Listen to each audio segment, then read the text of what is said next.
মুসলমানদেরকে উস্কানি দেয়, মুসলমানরা যদি পাল্টা হামলা করে ইসরায়েলদের রুখে দেওয়ার ক্ষমতা থাকে না। ভাইয়ের আমার, গাজাতে বছরের পর বছর হামলা হয়েছে, হামলা হচ্ছে, গতকালকেও হামলা হয়েছে।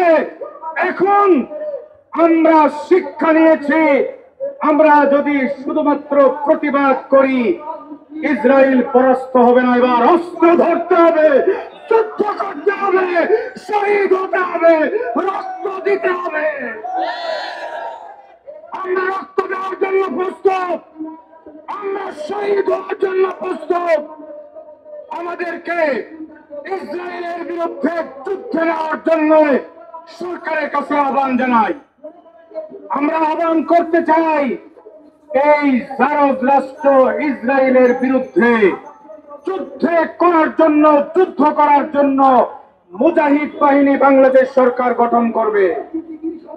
সেই মুজাহিদ বাহিনী বাংলাদেশ থেকে যাবে, গোটা দুনিয়া থেকে যাবে, আল-আকসা মুক্ত হবে। আল-আকসাকে কেন্দ্র করেই গোটা দুনিয়াতে খেলাফত প্রতিষ্ঠা হবে। ভাইরা আমার, ইসরায়েলের বন্ধু হইল ভারত। ইসরায়েলের সবচেয়ে কাছের বন্ধুকে ভারত। ভারত বাংলাদেশের দিকে অনেক সময় চোখ রাঙায়, বাংলাদেশকে হুমকি দিতে চায়। বাংলাদেশের শত্রু, বাংলাদেশের মানুষের শত্রু শেখ হাসিনাকে আশ্রয় দিয়েছে। এই ভারতের চোখ রাঙানির বিরুদ্ধে যদি নম করে আর ভারতকে তেল মেরে ক্ষমতায় আসতে চায়, বাংলাদেশের স্বাধীনতা বিপন্ন হয়ে যাবে। আজকে আমরা দেখি ভারতকে তেল মেরে ক্ষমতা আসতে চায় একদল। আমাদের পরিষ্কার বক্তব্য, ইসরায়েলকে যেভাবে ইরান শিক্ষা দিয়েছে, আমরাও ভারতকে প্রয়োজনে তার চেয়ে জঘন্য শিক্ষা দিব। প্রস্তুত হতে হবে। মুসলমানদের বিরুদ্ধে যখনই হামলা হয়েছে, যখনই নির্যাতন হয়েছে, মুসলমান ঘুরে দাঁড়িয়েছে। মুসলমানরা আবারও বেশি শক্তি নিয়ে, আগের চেয়ে বেশি শক্তিমত্তায় বলিয়ান হয়ে গোটা দুনিয়াতে খেলাফতের রাজ কায়েম করেছে। আজকে পৃথিবীর দিকে দিকে ইমারত আর খেলাফতের একটা সুযোগ এসেছে। পৃথিবীর অনেক জায়গায় ইমারতে ইসলাম প্রতিষ্ঠিত হয়েছে, খেলাফত প্রতিষ্ঠা হবে। গোটা দুনিয়া খেলাফতের রাজত্বে আসবে ইনশাআল্লাহ। আপনারা প্রস্তুত আছেন তো?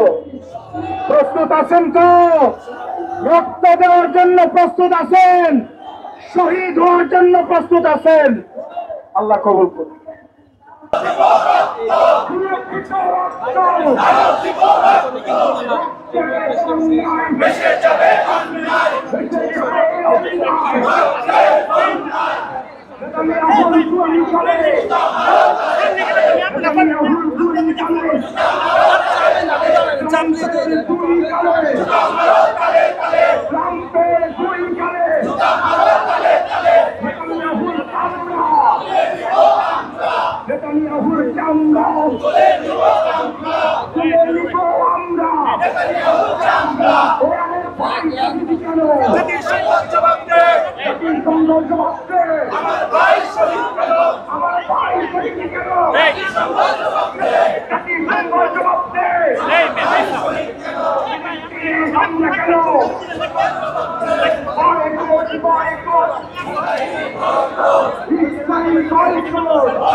পরে বাংলাদেশ খেলাফত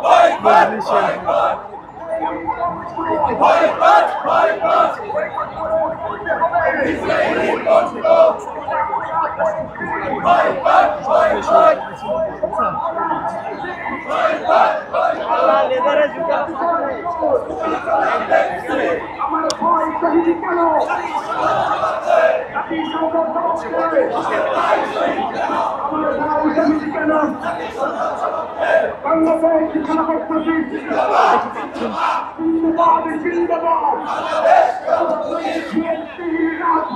ইসলামী খেলাফত মুক্তির রাজপথ ইসলামী খেলাফত তন্ত্রমন্ত্রের দিন শেষ খেলাফতের বাংলাদেশ তন্ত্রমন্ত্রের দিন শেষ খেলাফতের বাংলাদেশ জীবন শোষণের বিরুদ্ধে রুখে দাঁড়ান